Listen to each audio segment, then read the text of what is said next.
पिता Lloyd Forger एक जासूस, मां योर फोर्जर एक किलर और बेटी एनिया फोर्जर उसकी पहचान एक टेलीपैथ। इनका पालतू डॉग बॉन्ड फोर्जर एक ऐसा यूनिक डॉग है जो फ्यूचर देख सकता है। इन चारों ने अपनी अपनी जरूरतों के लिए एक फेक फैमिली बनाई, लेकिन धीरे धीरे ये बन गई एक रियल फैमिली। हाँ, तो तुम समझ ही गए हो ना आज हम किस टॉपिक पर बात करने वाले हैं। Yes, spy x family. Okay, तो आज हम जानेंगे एनिया की ओरिजिन और भी बहुत सारे कूल फैक्ट्स भी। तो चलो फिर वीडियो शुरू करते हैं। आन्या की ओरिजिन और उसकी साइकिक पावर्स का सोर्स अब तक एक डीप मिस्ट्री बना हुआ है, जबकि सीरीज 100 चैप्टर्स के करीब पहुंच चुकी है। हालांकि इस नए चैप्टर में आन्या के ट्रैजिक पास्ट को लेकर एक छोटा सा हिंट दिया गया है, जो उसकी शक्तियों और अतीत के राज को और भी मिस्टीरियस बना देता है। चैप्टर 98 में प्रोफेसर हेंडरसन और मार्था सीरियस मूड में चल रहे वॉर पर बात कर रहे होते हैं, लेकिन तभी एक स्टूडेंट आकर एक चौंकाने वाली बात बोलता है। सुना है प्रिजनर्स ऑफ वॉर पर ह्यूमन एक्सपेरिमेंट्स किए जा रहे हैं, और यही हो सकता है वो सबटल हिंट कि एनिया शायद कभी एक प्रिजनर रही हो, जिस पर ऐसे ही खतरनाक एक्सपेरिमेंट्स किए गए हों। हो सकता है एनिया की साइकिक पावर्स उसी टाइम के रिजल्ट हों, और वो सीक्रेट फैसिलिटी अब भी कहीं एक्टिव हो। अन्य सिर्फ 5 साल की है और उसकी सबसे पुरानी यादें एक लेबोरेटरी और वहां के साइंटिस्ट्स की हैं। इसका मतलब यह हो सकता है कि अन्य को बचपन में ही अपने असली माता पिता से अलग कर दिया गया था। चैप्टर 1 में अन्या को जिस तरह से लैब की डिटेल्स याद है, उसे अंदाजा लगाया जा सकता है कि वो कम से कम 3 साल की तो जरूर रही होगी जब ये सब हुआ था। हालांकि लेटेस्ट चैप्टर में यह नहीं बताया गया कि ये एक्सपेरिमेंट्स किस साइड द्वारा किए जा रहे हैं, लेकिन ओस्तानिया का इन्वॉल्वमेंट इन एक्टिविटीज में पहले ही चैप्टर 31 में कंफर्म हो चुका था, जब लॉयड एक मिलिट्री ऑफिशियल एरिक ज़ैकारिस की जांच कर रहा था। अगर माने तो ऐसा लगता है कि ओस्तानिया के एक्सपेरिमेंट्स नए सरकार के आने के बाद बंद हो गए थे, लेकिन यह भी हो सकता है कि इन लैबोरेटरीज को सीक्रेटली नेशनल यूनिटी पार्टी द्वारा फंड किया जा रहा हो, ठीक वैसे जैसे प्रोजेक्ट एप्पल में बॉन्ड पर एक्सपेरिमेंट्स किए गए थे। प्रोजेक्ट एप्पल का मकसद था हाईली इंटेलिजेंट एनिमल्स जैसे कि बॉन्ड को मिलिट्री पर्पसेस के लिए तैयार करना। यह काफी संभव है कि आन्या पर किए गए एक्सपेरिमेंट्स के पीछे भी ऐसा ही कोई मकसद रहा हो, क्योंकि साइंटिस्ट्स उसे फ्लैशबैक में यह बताते हुए दिखते हैं कि उसे अपनी पावर्स को वर्ल्ड पीस के लिए इस्तेमाल करना सीखना चाहिए।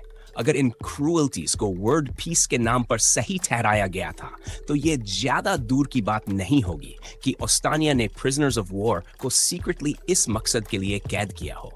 बॉन्ड की बैक स्टोरी का एक छोटा सा डिटेल आन्या पर हुए एक्सपेरिमेंट्स और प्रोजेक्ट एप्पल के बीच के कनेक्शन को और भी मजबूत करता है। एक साइंटिस्ट जिसकी पहचान उसके माथे पर पड़े हुए काउलिक और चश्मे से होती है, ये वही साइंटिस्ट है जो दोनों फ्लैशबैक्स में नजर आता है। फैंस ने कई थियरीज निकाली हैं। कुछ का मानना है कि ये साइंटिस्ट डोनोवन डेजमंड से जुड़ा हो सकता है, या शायद खुद उसका यंगर वर्जन हो सकता है। लेकिन अगर रियलिस्टिकली सोचें तो ये बात कुछ खास सेंस नहीं बनाती, क्योंकि एनिया और बॉन्ड दोनों अभी बहुत छोटे हैं, और डोनोवन डेजमंड की करंट एज को देखकर ऐसा लगता नहीं कि वो वही साइंटिस्ट हो सकता है। आन्या ने अब तक हर मुश्किल हालात में अपनी पावर्स को सक्सेसफुली छुपा कर रखा है। इसी वजह से ये काफी अनलाइकली है कि उसकी एबिलिटीज इतनी जल्दी किसी के सामने आएंगी, लेकिन उसकी ट्रैजिक ओरिजिन वो एक अलग ही बात है। अब तक सीरीज में बस इतना पता चला है कि आन्या किसी मोड़ पर उस लेबोरेटरी से भाग निकली थी, और ये तो पक्का है कि एक दिन उसकी सच्चाई सामने जरूर आएगी, लेकिन जब वो पल आएगा तो वो सीन बेहद इमोशनल और हार्ट ब्रेकिंग होगा, खासकर अगर आन्या ने भी वो सब झेला है जो कभी बॉन्ड के साथ हुआ था, वो क्रूअल एक्सपेरिमेंट्स और दर्दनाक प्रोसीजर्स। अब बात करते हैं फोर्जर फैमिली के बाकी मेंबर्स की। पिता लॉयड फोर्जर। लॉयड की असली पहचान किसी को नहीं पता। उसका कोड नेम ट्वाइलाइट। एक टॉल, स्मार्ट और कॉन्फिडेंट दिखने वाला इंसान, एक परफेक्ट स्पाई। लॉयड फोर्जर नाम तब दिया गया था जब ट्वाइलाइट को एक स्पेशल मिशन के लिए एक न्यू आइडेंटिटी अडॉप्ट करनी पड़ी। उसका मिशन है ओस्तानिया में रहकर वहां की नेशनल यूनिटी पार्टी के लीडर की जासूसी करना, जो वेस्टलिस का राइवल देश है। लॉयड वो इंसान है जो अपने देश के लिए हर इमोशन, हर रिश्ता, यहां तक कि एक पूरा फेक फैमिली भी बिना झिझक सैक्रिफाइस कर सकता है। इस मिशन को पूरा करने के लिए ट्वाइलाइट को किसी भी तरह डोनोवन डेजमंड के करीब पहुंचना होगा, और इसका सबसे बेस्ट तरीका है अपनी बेटी को उसी स्कूल में दाखिल कराना जहां डेजमंड का बेटा पढ़ता है। लेकिन प्रॉब्लम यह है कि ट्वाइलाइट यानी लॉयड के पास तो बच्चा ही नहीं है, इसलिए उसे एक बच्ची को अडॉप्ट करना पड़ता है और यहीं से उसकी मुलाकात होती है अन्य से। अन्य को अडॉप्ट करने के बाद लॉयड को समझ आता है कि एक प्रॉपर फैमिली दिखाने के लिए उसे एक वाइफ की भी जरूरत है और तभी उसकी जिंदगी में आती है योर। लॉयड एक साइकियाट्रिस्ट की आइडेंटिटी लेकर उससे शादी करता है।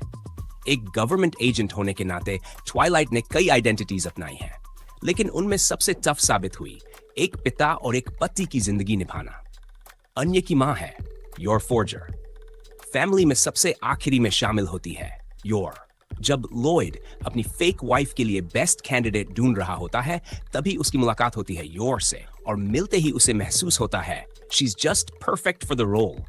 योर भी उसका प्रपोजल एक्सेप्ट कर लेती है अपने पर्सनल रीजंस की वजह से, क्योंकि अगर उसके पास कोई हस्बैंड या पार्टनर नहीं होता तो लोग उस पर शक कर सकते थे। लेकिन लॉयड को इस बात की बिल्कुल भी भनक नहीं होती कि योर असल में एक खतरनाक असैसिन है जिसका कोड नेम है थॉर्न प्रिंसेस, और उसका नाम ही उसकी पर्सनालिटी को परफेक्टली रिफ्लेक्ट करता है, स्ट्रॉन्ग, प्रोटेक्टिव और नर्चरिंग। एक ऐसी औरत जो अपने मिशन के लिए कुछ भी कर सकती है और अब इस नकली फैमिली की असली ताकत बन चुकी है। अब बात करते हैं अनिया का डॉग बॉन्ड फोर्जर के बारे में। सीरीज में कुछ वक्त बाद फोर्जर फैमिली एक बड़ा सफेद कुत्ता अडॉप्ट करती है जिसे अनिया ने नाम दिया बॉन्ड। लेकिन ये कोई आम कुत्ता नहीं है। बॉन्ड के पास प्रीकॉग्निशन एबिलिटीज हैं, यानी भविष्य देखने की ताकत, और यही उसकी खासियत उसे परिवार का एक बेहतरीन हिस्सा बनाती है। अगर माँ, पिता और बेटी सबके पास अपनी अपनी यूनिक स्किल्स है तो ये तो बिल्कुल सही लगता है कि उनका पेट भी किसी स्पेशल एबिलिटी से लैस हो। तो गाइस, आज के लिए वीडियो को यहीं पर फिनिश करते हैं। अगर चैनल पर न्यू हो तो एक सब्सक्राइब ठोक देना दोस्त, वरना अनिया तुम्हारा माइंड पढ़ लेगी और तुम्हें स्टारलाइट पंच दे देगी। और हाँ, लॉयड जैसे स्मार्ट बनो, योर जैसी ताकत रखो और बॉन्ड जैसा फ्यूचर देखो। Bye bye, stay weeb, stay awesome.